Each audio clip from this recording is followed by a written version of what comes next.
দৰংগাজুলি সমষ্টিত মোৰ আজি প্ৰথম নিৰ্বাচনী সভা আৰু এই আঙাৰকাটা অঞ্চলত ৰাইজৰ যিটো বিপুল উৎসাহ, এই উৎসাহত মই নিশ্চিত এইবাৰ বিজুত গৌড়া নাৰ্জাৰীয়ে অকল জয়লাভ হয় নহয়, ৰেকৰ্ড ভোটত জয়লাভ হ'ব।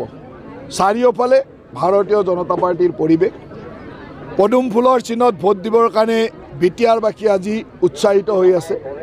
এই দৰংগাজুলিত বিজুত গৌড়া নাৰ্জাৰীয়ে বিপুল ভোটত বিজয়ী হ'ব আৰু আমি সকলোৱে মিলি এখন সুন্দৰ বিটিয়াৰ নিৰ্মাণ কৰিম, সুৰক্ষিত বিটিয়াৰ নিৰ্মাণ কৰিম, যি বিটিয়াৰত প্ৰতিটো জাতি জনগোষ্ঠীৰ সমান অধিকাৰ থাকে। প্ৰত্যেক জাতি জনগোষ্ঠীয়ে নিজক এইখন বিটিয়াৰত সুৰক্ষিত অনুভৱ কৰে আৰু নিজকে প্ৰথম শ্ৰেণীৰ নাগৰিক যেন অনুভৱ কৰে। সেই কাম কৰাটোৱে আমাৰ ভাৰতীয় জনতা পাৰ্টিৰ দায়িত্ব আৰু সেই দায়িত্ব পালন কৰিবৰ কাৰণে আজি প্ৰথম নিৰ্বাচনী সভা বিটিয়াৰ দৰংগাজুলিৰ প্ৰথমখন নিৰ্বাচনী সভা মই আঙাৰকাটা অঞ্চলত কৰিলোঁ আৰু মই এই অঞ্চলত যিটো উৎসাহ দেখিলোঁ, এই উৎসাহৰ পৰা মই নিশ্চিত যে দৰংগাজুলিয়ে নহয় সমগ্ৰ বিটিয়াৰতে আমি বিপুল ভোটত বিজয়ী হ'ম। সেইকাৰণেতো এজন MLA আৰু এজন প্ৰাক্তন MLA হাৰাই যেতিয়া বিজুত গৌড়া নাৰ্জাৰী আহিব, বিজুত গৌড়াটো আমাৰ মেইন হিৰো হ'বনে নাই? আৰু মেইন হিৰো হ'বলৈ গৈ আছে। MLA-কো হাৰাব, ex-MLA-কো হাৰাব আৰু হাৰাই বিজুত গৌড়া নাৰ্জাৰী আমাৰ মেইন হিৰো হৈ যাব, চিন্তা কৰিব নালাগে।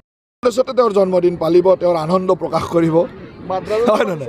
সেইটো পাকিস্তান আৰু বাংলাদেশৰ কাৰণে তেওঁ হিৰো, অসমৰ কাৰণে ভাৰতবৰ্ষৰ কাৰণে তেওঁ জিৰ', পাকিস্তান আৰু বাংলাদেশৰ কাৰণে তেওঁ হিৰো।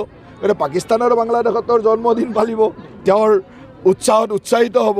গতিকে তাতেই বুজিব লাগে, যি মানুহৰ জন্মদিন পাকিস্তান আৰু বাংলাদেশত পাতিব, সেই মানুহ আমাৰ কাৰণে কিমান ভয়ংকৰ হ'ব পাৰে, কিমান ভয়াৱহ হ'ব পাৰে, সেইটো এটা বুজিয়ে পাইছে। পাকিস্তান আৰু বাংলাদেশত কাৰোবাৰ জন্মদিন পাতে নেকি? গতিকে যাৰ জন্মদিন পাতে সিটো ভাৰত বিৰোধী মানুহ হ'বই লাগিব। গতিকে ভাৰত বিৰোধী মানুহ এজনৰ জন্মদিন পাকিস্তান বাংলাদেশৰ পৰা অসমত পতাৰ কথা নাহে। গতিকে তেওঁক মই শুভেচ্ছা দিছোঁ যে ভাৰত বিৰোধী শক্তিৰ লগত তেওঁ থাকক আৰু তেখেতক নিশ্চিহ্ন কৰাৰ দায়িত্ব আমাক অসমৰ ৰাইজে দিছে, ভাৰতবৰ্ষৰ ৰাইজে দিছে আৰু ভগৱানেও দিছে বুলি মই ভাবি লৈছোঁ যে তেখেতক নিশ্চিহ্ন কৰাৰ দায়িত্ব আমাৰ।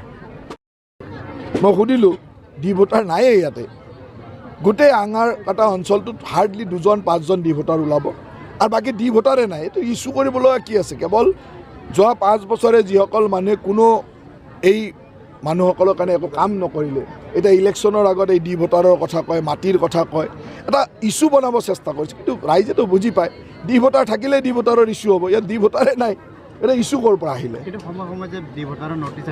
চাওক, ভাৰতীয় জনতা পাৰ্টি যেতিয়ালৈকে আছে তেতিয়ালৈকে নিশ্চিত থাকক, হিন্দু বঙালী বা আমাৰ যিসকল সনাতনী সংস্কৃতিক বিশ্বাস কৰা মানুহ, সেইসকল মানুহ কেতিয়াও বিপদত নপৰে, সেইটো নিশ্চিত।